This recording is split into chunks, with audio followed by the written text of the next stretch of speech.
Hello friends, आज हम लोग पॉलिटी पढ़ेंगे और उसमें जो हमारा टॉपिक चल रहा था संविधान निर्माण की ऐतिहासिक पृष्ठभूमि, हम उसको आगे देखेंगे कि कौन से एक्ट्स आए। इससे पहले मैं आपको अपना फैक्चुअल क्वेश्चन बता देती हूँ। इंडिया और थाईलैंड के बीच जो मिलिट्री एक्सरसाइज होती है उसका नाम है मैत्री। मैंने आपको एक और पढ़ाई थी मित्र शक्ति, वो होती थी इंडिया और श्रीलंका के बीच। इसको ऐसे याद कर लीजिए कि जो श्रीलंका है वो पास है इंडिया के, तो मित्र शक्ति मतलब दोनों फ्रेंड्स है, उनके पास शक्ति है। अब जो थाईलैंड है वो थोड़ा दूर है, तो हमें उससे अभी मैत्री करनी है, फ्रेंडशिप करनी है। तो इंडिया और थाईलैंड की मिलिट्री एक्सरसाइज मैत्री और इंडिया और श्रीलंका की मित्र शक्ति। ठीक है, चलिए आगे हम देखते हैं अपने अधिनियम जो हम पढ़ रहे थे पुराने, जिनसे हमारे संविधान बना, मतलब संविधान की पृष्ठभूमि बनी। तो 1833 का चार्टर अधिनियम, देखिए इस अधिनियम में क्या हुआ। ब्रिटिश भारत के केंद्रीकरण की दिशा में यह अधिनियम निर्णायक कदम था। मतलब जो ब्रिटिश सरकार थी उसने भारत में केंद्रीकरण मतलब सेंट्रलाइजेशन बढ़ा दिया, मतलब एक व्यक्ति में उसने पावर देने की कोशिश करी।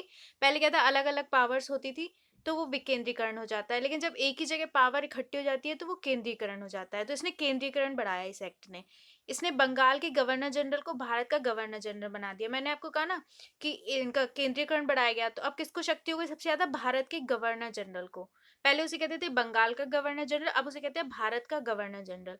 और पहले ऐसे गवर्नर कौन थे, गवर्नर जनरल, तो लॉर्ड विलियम बेंटिक ऐसे पहले गवर्नर जनरल थे। ऐसा क्वेश्चन आ जाता है, इनका नाम याद कर लीजिए अच्छे से। तो देखिए फ्रेंड्स, इसमें क्या हुआ कि जो इसने बंगाल के गवर्नर जनरल को भारत का गवर्नर जनरल बना दिया, जिसमें सभी नागरिक और सैन्य शक्तियां निहित थी। ठीक है, उसको सारी नागरिक और सैन्य शक्तियां दे दी गई। इस प्रकार इस अधिनियम ने पहली बार एक ऐसी सरकार का निर्माण किया जिसका ब्रिटिश कब्जे वाले संपूर्ण भारतीय क्षेत्र पर पूर्ण नियंत्रण था। ठीक है, ऐसी सरकार बना दी जिसका ब्रिटिश कब्जे वाले संपूर्ण भारतीय क्षेत्र पर नियंत्रण है। तो इसके बाद क्या हुआ, इसने मद्रास और बम्बई के गवर्नरों को विधायिका संबंधी शक्ति से वंचित कर दिया। मतलब पहले क्या था, डिसेंट्रलाइजेशन था, पावर अलग अलग थी। मद्रास और बम्बई के गवर्नर जो थे वो भी लॉ बना सकते थे, अब इनने कहा हटो तुम नहीं बना सकते, हम बनाएंगे अकेले। भारत का गवर्नर जनरल अकेले लॉ बनाएगा। ठीक है, तो इसके अंदर उसको क्या किया गया कि भारत के गवर्नर जनरल को पूरे ब्रिटिश भारत में विधायिका के असीमित अधिकार ने प्रदान कर दिए। ठीक है, इसके अंतर्गत जो पहले कानून बनाए गए थे उनको नियामक कानून कहा गया, रेगुलेटरी लॉ। और जो नए कानून बनाए जाएंगे इसके बाद, इस एक्ट के बाद, उनको हम एक्ट या अधिनियम कहेंगे। ठीक है, इससे पहले जो कानून बने थे उनको नियामक कानून कहते थे, है ना। अब कानून जो बनेंगे उनको हम एक्ट या अधिनियम कहेंगे इस एक्ट के बाद के।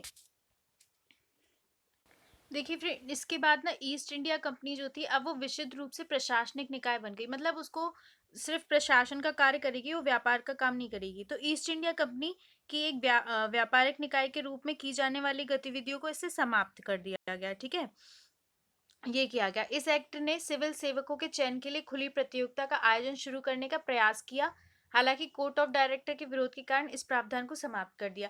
इनने ऐसा सोचा था, अच्छी चीज, कि चलिए सिविल सेवकों के लिए हम खुली प्रतियोगिता ओपन करेंगे, उनके लिए कंपटीशन। लेकिन कोर्ट ऑफ डायरेक्टर ने कहा कि नहीं, ऐसे तो इंडियंस आ जाएंगे, वो अपना चलाएंगे। तो फिर उसके बाद उनके विरोध के कारण इसको नहीं लाया गया। अब हम आगे का एक्ट देखते हैं, 1853 का चार्टर अधिनियम। देखिए इसमें क्या हुआ। देखिए इस एक्ट के तहत, 1853 के एक्ट के तहत क्या किया गया, इसके तहत पहली बार गवर्नर जनरल की परिषद के विधायी और प्रशासनिक कार्यों को अलग कर दिया गया। पहले ना विधायी और प्रशासनिक कार्य दोनों एक ही करते थे, अब अलग कर दिया।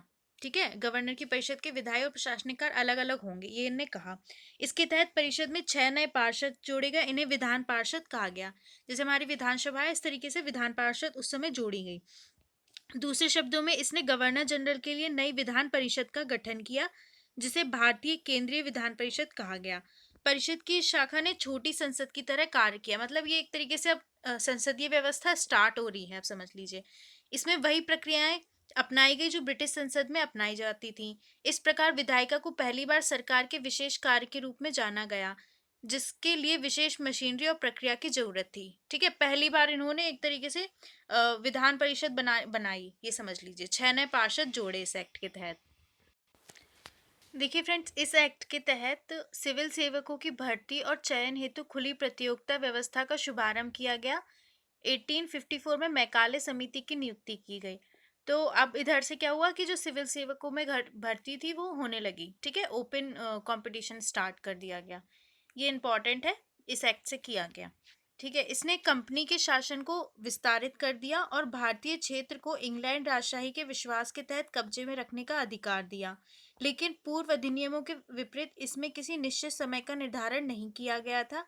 इससे स्पष्ट था कि संसद द्वारा कंपनी का शासन किसी भी समय समाप्त किया जा सकता है।